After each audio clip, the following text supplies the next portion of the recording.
Ano ba itong inuutos sa akin niya, mami? Kuhain ko yung papaya. Atin. Ito, bulis. Uy! Anong ginagawa mo, bata ka?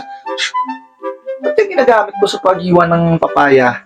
Kasi daddy, ito lang yung matalim mo. Yan o, talim mo. Pwede na ako mag-master chef Hindi porke ba talim yan? Ibig sabihin yan, gagamitin mo na yan sa pag-iwan ng papaya na yan. May tamang gamit sa kagamitan yan. Ito, gamitin mo kachilyo, oh. Yan. Yan yung panghiwa ng papaya at pambalat ng papaya. Ito ay ginagamit ito sa pagbubungkal ng lupa. Garden tool to. Okay? Okay, daddy? So, panoorin natin itong video na to. Yung sa video na yan, makikita natin kung paano gagamitin yung mga gardening tools. Tinatawag. Saan ginagamit yung gagamit na to. Ayan, manood na. Wait. Ano ba, daddy? Ayan? Okay. Okay, press. Good day everyone, this is Teacher Alvin, your TLE teacher. For today's video, we're gonna talk about the tools and equipment in our garden and how to use it. Get your ballpen and your notebook and try to take down notes all the important details about the topic. Let's go! Gardening poem for gardening kids. Every child who has a gardening tools should learn by heart these gardening rules. He who owns a gardening spade should be able to dig the depth of his blade. He who owns a gardening hoe must be sure how he means his strokes to go. But he who owns a gardening fork may make it do all other tools work. Through the shift, or to pot, or annex what you can. A trowel's the tools for child, woman, or man. 'Twas a bird that sits into a branch of a tree who sang this gardening song to me. Ornamental or vegetable garden. Garden tools and their uses. Rake.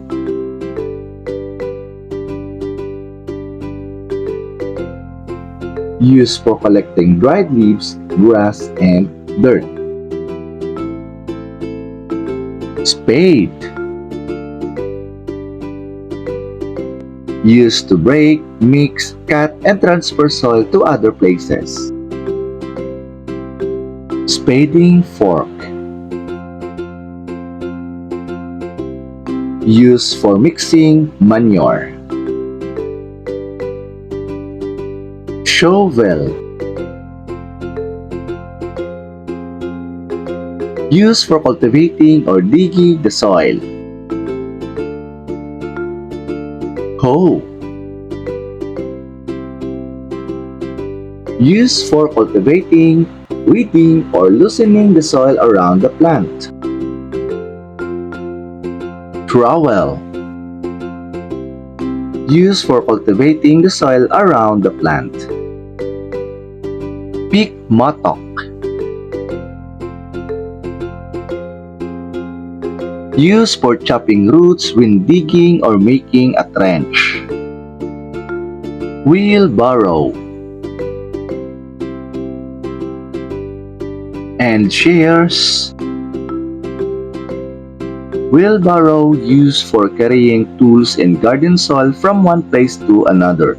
Shears used for cutting tall grasses, dried branches, and leaves. Crowbar. Used for digging big holes. Water sprinkler and sprayer. Water sprinkler used for watering plants. Sprayer used for spraying diseased plants attacked by pests. Grindstone. Used for sharpening tools. Measuring tape.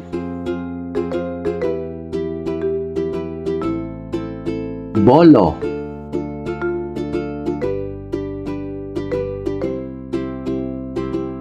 Measuring tape used for measuring the size of plants. Bolo used for cutting wood, trees, and grasses.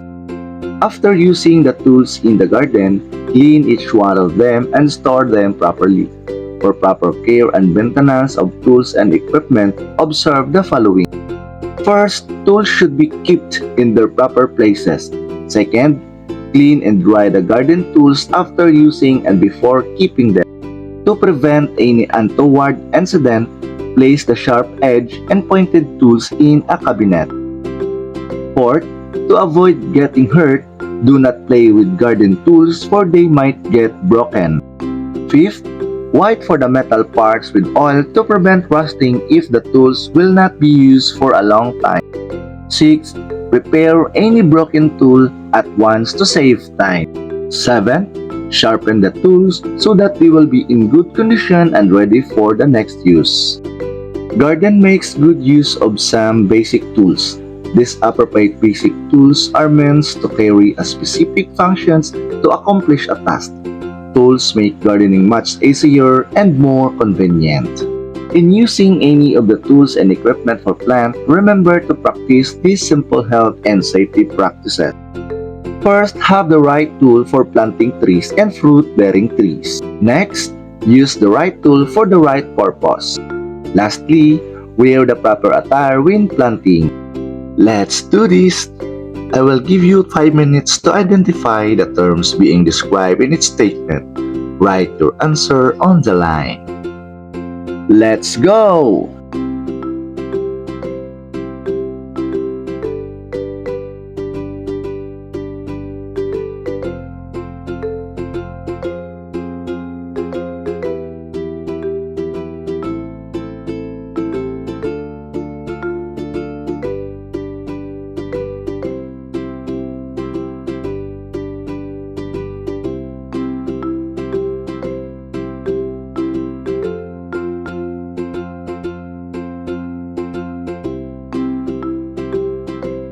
Thank you for watching my video. Hope that my video give you a lot of information about the tools and equipment in our garden. Adios, amigos!